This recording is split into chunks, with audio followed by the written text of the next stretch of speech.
ആടുജീവിതത്തിൽ ഭ്രമം കയറി കൗമാരക്കാലത്ത് സിറിയയിലേക്ക് പറന്ന ഷമീമ ബീഗത്തിന്റെ അവസാന പ്രതീക്ഷയും കൊട്ടിയടച്ചുകൊണ്ട് ബ്രിട്ടീഷ് സുപ്രീം കോടതിയുടെ വിധി. ബ്രിട്ടീഷ് പൗരത്വം എടുത്തുകളഞ്ഞ നടപടിക്കെതിരെ സുപ്രീം കോടതിയിൽ അപ്പീൽ നൽകുന്നതിനെ എതിർത്തുകൊണ്ടാണ് സുപ്രീം കോടതി വിധി ഉണ്ടായിരിക്കുന്നത്. ദേശീയ സുരക്ഷ മുൻനിർത്തി തന്റെ പൗരത്വം എടുത്തുകളഞ്ഞ സർക്കാർ നടപടിക്കെതിരെ നീങ്ങാനായിരുന്നു ബീഗം ഉദ്ദേശിച്ചിരുന്നത്. സ്കൂൾ വിദ്യാർത്ഥിയായിരുന്ന സമയത്ത് മറ്റ് 2 കൗമാരക്കാരികൾക്കൊപ്പം ഇസ്ലാമിക് സ്റ്റേറ്റിൽ ചേരാനായി സിറിയയിലേക്ക് പോയതായിരുന്നു ഷമീമ ബീഗം. നേരത്തെ ഒരു അപ്പീൽ കോടതി പുറപ്പെടുവിച്ച വിധിക്കെതിരെ അപ്പീൽ നൽകാൻ ഷമീമ ബീഗത്തിന് കഴിയില്ല എന്നായിരുന്നു ബ്രിട്ടനിലെ പരമോന്നത നീതിപീഠം വിധിച്ചത്. കഴമ്പുള്ള വാദമുഖങ്ങളോ അതിനെ പിന്താങ്ങുന്ന നിയമവശങ്ങളോ സമർപ്പിക്കാൻ പരാതിക്കാരിക്ക് കഴിഞ്ഞിട്ടില്ല എന്നും കോടതി നിരീക്ഷിച്ചു.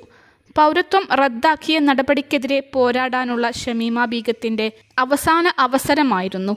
ഇനി കേസ് നൽകുന്നത് യൂറോപ്യൻ മനുഷ്യാവകാശ കോടതിയിലായിരിക്കുമെന്ന് ഷമീമ ബീഗത്തിന്റെ അഭിഭാഷകർ വ്യക്തമാക്കി.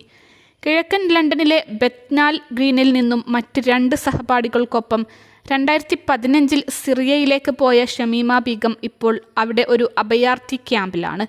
ദേശീയ സുരക്ഷ മുൻനിർത്തി 2019 അന്നത്തെ ഹോം സെക്രട്ടറി ആയിരുന്ന സാജിദ് ജാവേദ് അവരുടെ ബ്രിട്ടീഷ് പൗരത്വം റദ്ദാക്കിയതോടെ അവർക്ക് ബ്രിട്ടനിലേക്ക് തിരികെ വരാൻ കഴിയാത്ത സാഹചര്യമായി. ഇപ്പോൾ വടക്കൻ സിറിയയിൽ സൈന്യത്തിന്റെ നിയന്ത്രണത്തിലുള്ള ഒരു അഭയാർത്ഥി ക്യാമ്പിലാണ് അവർ താമസിക്കുന്നത്. കഴിഞ്ഞ വർഷം പൗരത്വം റദ്ദാക്കിയതിനെതിരെ അവർ സ്പെഷ്യൽ ഇമിഗ്രേഷൻ അപ്പീൽസ് കമ്മീഷൻ മുൻപാകെ നൽകിയ അപ്പീലും തള്ളിക്കളഞ്ഞിരുന്നു. പിന്നീടായിരുന്നു അവർ അപ്പീൽ കോടതിയെ സമീപിച്ചത്.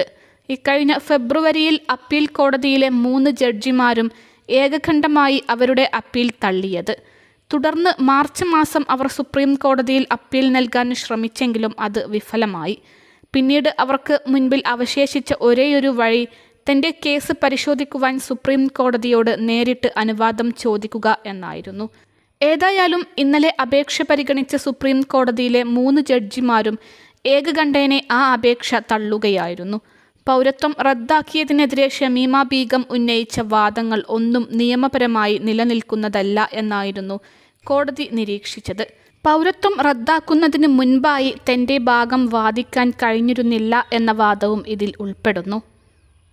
അൽസലാമ ഐ ഹോസ്പിറ്റൽ 21 ലക്ഷത്തോളം സന്തുഷ്ടരായ ഉപഭോക്താക്കളും 2 ലക്ഷത്തോളം തിമിര ശസ്ത്രക്രിയകളും പൂർത്തിയാക്കിയ മലബാറിലെ ഏക കണ്ണാശുപത്രി. ലോകോത്തര നിലവാരമുള്ള ചികിത്സാ സംവിധാനങ്ങൾ, എല്ലാ നേത്രരോഗ ചികിത്സാ സൗകര്യങ്ങളും വിദഗ്ധരായ ഡോക്ടർമാരുടെ മേൽനോട്ടത്തിൽ.